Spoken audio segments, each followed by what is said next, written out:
actualidad, la violencia se ha convertido en lo más cotidiano en la vida de las personas. Hemos aprendido a despertarnos, a desayunar o almorzar junto a el sicariato, la bomba o cualquier acto de violencia. Hoy vamos a hablar sobre la violencia audiovisual, que de repente está funcionando para los medios de comunicación de una manera de lucro, pero ¿cuál es su efecto y cuál es su función dentro de la sociedad? ¿Cuál es el efecto dentro de las personas, los niños y quienes están creciendo viendo la violencia como algo cotidiano? No deberíamos, pues, dejar por un lado, pensar que la violencia no tiene un efecto en nuestro crecimiento. Para esto podemos concluir en la responsabilidad de los padres en enseñar a sus hijos a discernir y educar en lo que deben o no ver y sobre todo en lo que deben tomar como conciencia dentro de sus vidas. Entonces, ¿es más importante reproducir la violencia o actuar responsablemente ante la sociedad que vivimos?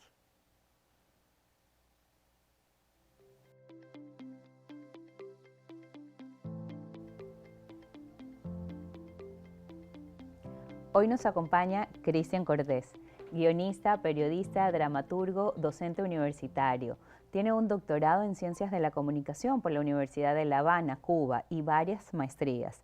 Ha estado siempre interesado en temas de interculturalidad, etnias, equidad, género, minorías, cultura, ética y se ha dedicado al teatro, al cine y a la televisión. Cristian, bienvenido a nuestro programa de UCSG Transforma. Muchas gracias, Cecilia, por la invitación. Cristian, vivimos en una sociedad cada vez más violenta. Tenemos una violencia física, tenemos el aumento de asesinatos, de homicidios, pero también vivimos una cultura de una violencia simbólica y vemos cada vez más violencia en los medios de comunicación. ¿Cuál es la relación que puede existir entre la violencia que vemos y que vemos en la televisión con lo que estamos viviendo en la actualidad? Bueno, yo diría que los medios de alguna manera son una suerte de escuela, que toda la vida desde que tenemos uso de razón nos hemos ido pues formando, educando, aprendiendo, más por los medios e incluso en la actualidad más por la audiovisualidad que hasta por la misma educación formal. Entonces, a los medios inundarnos con tanta violencia durante todo el día, todo el tiempo, al mostrar la violencia como parte del entretenimiento, ¿no? De alguna forma lo vuelve tan cotidiano y la vuelve que sea algo ya, digamos que aceptado, regulado, que ya a nadie le asombra y que de alguna manera eso hace que esa cotidianidad de la violencia se vuelva pues una forma ya de vivir y de subsistir en nuestro país. Ok, vivimos la violencia, como muy bien lo decías tú, en la cotidianidad. Y si a eso le aumentamos todas las series y todos estos productos audiovisuales, tenemos un impacto mayor. Ahora, los fines de los medios de comunicación son informar, entretener y educar. ¿Qué pasa ahora con las redes sociales? Que incluso ya tienen una llegada mucho mayor que la televisión cotidiana, como la conocíamos nosotros. Claro, las regulaciones de la ley de comunicación hacia los medios no es la misma que en redes. Entonces, claro, las redes son mucho más permisivas y por lo tanto tienen como que un filtro mucho más amplio de lo que puede pasar o lo que se puede ver. Incluso puede alguien subir un video y luego se lo pueden bajar, pero de todas maneras ya todo el mundo lo vio, lo pudieron copiar, lo pudieron viralizar, ¿no? Entonces, sí es un arma de doble filo, porque si bien es cierto, da mucha libertad, también sucede que a través de las redes cualquier persona de cualquier edad puede ver cualquier contenido y sin ninguna censura. Por supuesto, sin censura y sin una dirección muchas veces, porque como dices, al menos en la televisión los padres tenían ciertas restricciones y cierto control. Ahora con redes es imposible. Claro, en las televisiones están los horarios, ¿no? Las franjas horarias, el horario para niños en compañía con adultos y el que es solo de adultos y que aún ahí había muchas restricciones. Claro. En la época de la presidencia anterior había pues aquello también de que no podían aparecer cadáveres, no se podía ver violencia. Todo eso fue como que yéndose más permisible, volviéndose más flexible al cambiar también las leyes de allí y como que se puede volver otra vez un poco a lo mismo. Incluso en los tabloides no se podía poner fotos demasiado sangrientas, violentas, ¿no?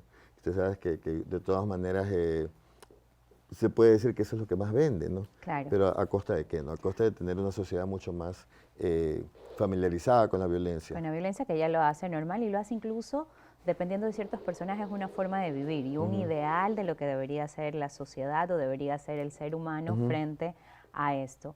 Ahora, en el tema de las redes sociales hablábamos también de la viralización. ¿Qué pasa?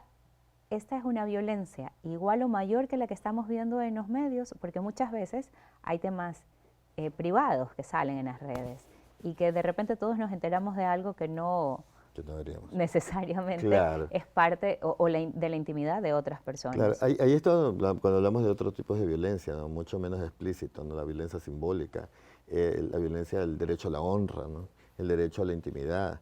Lamentablemente, en la actualidad es un arma tan poderosa. Cualquier persona puede decir lo que sea de otra y cualquier despechado o despechada puede decir lo que sea de su ex, por decirlo de una forma.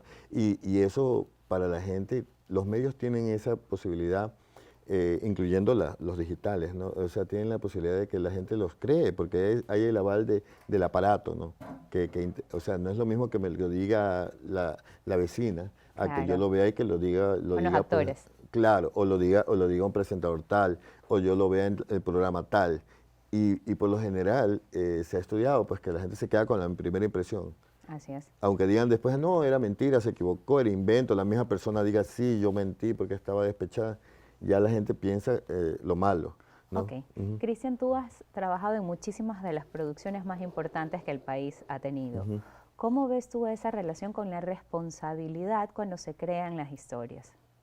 Bueno, como guionista. Claro, como guionista siempre en el caso de Tres Familias, en el caso ahora de Compañía 593, siempre teníamos cuestionarnos que si queremos inundar más de violencia a la pantalla, ¿no?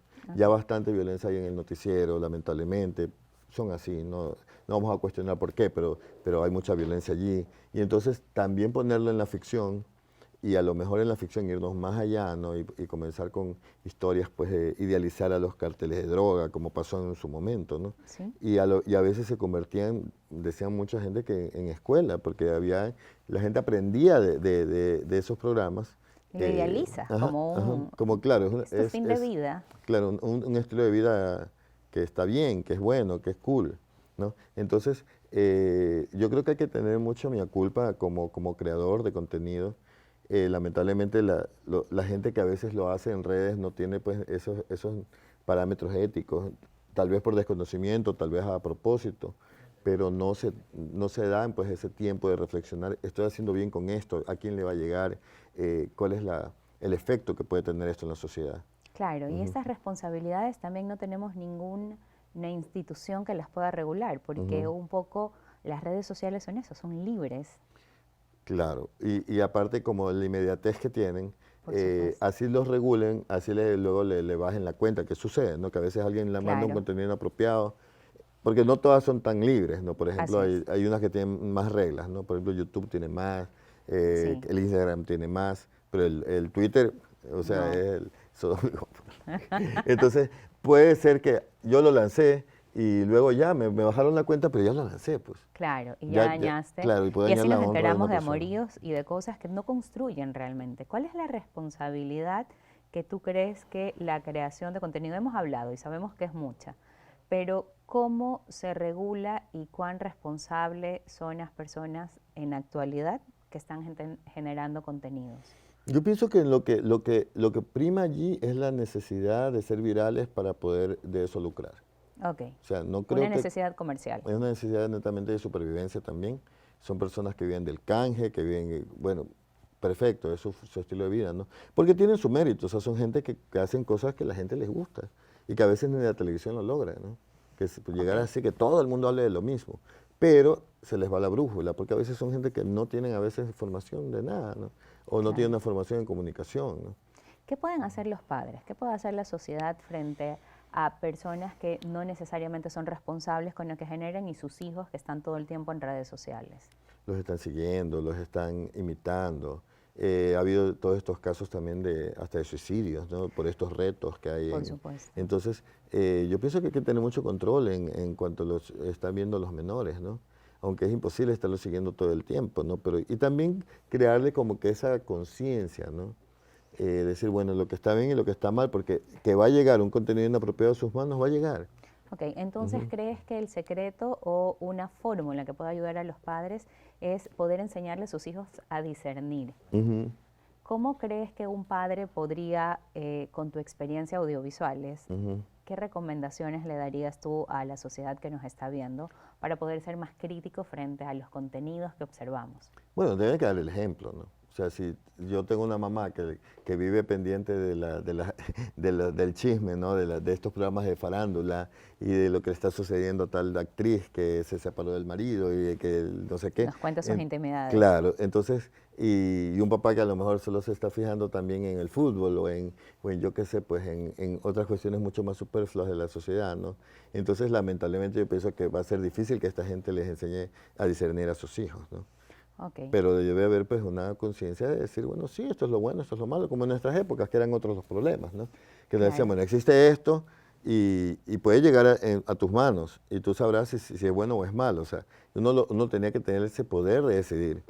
Pero en cambio, entre la violencia simbólica está aquello que decía Bourdieu, que decía Gramsci, o sea que definitivamente no podemos decidir, sino que llega y lo tenemos que consumir, porque es como que ya algo nos dice que es lo cool, que es lo chévere, que es lo que Es debemos hacer. parte de la sociedad Sí, sí. y no te puedes quedar afuera. Ujú. Ok, entonces, ¿cómo los medios crees tú que también pueden aportar con responsabilidad a ser críticos frente a los mismos medios, frente a las redes? Lamentablemente los medios de comunicación, si estamos hablando de los medios tradicionales, televisión, radio, hasta incluso los pocos que quedan escritos, son negocios.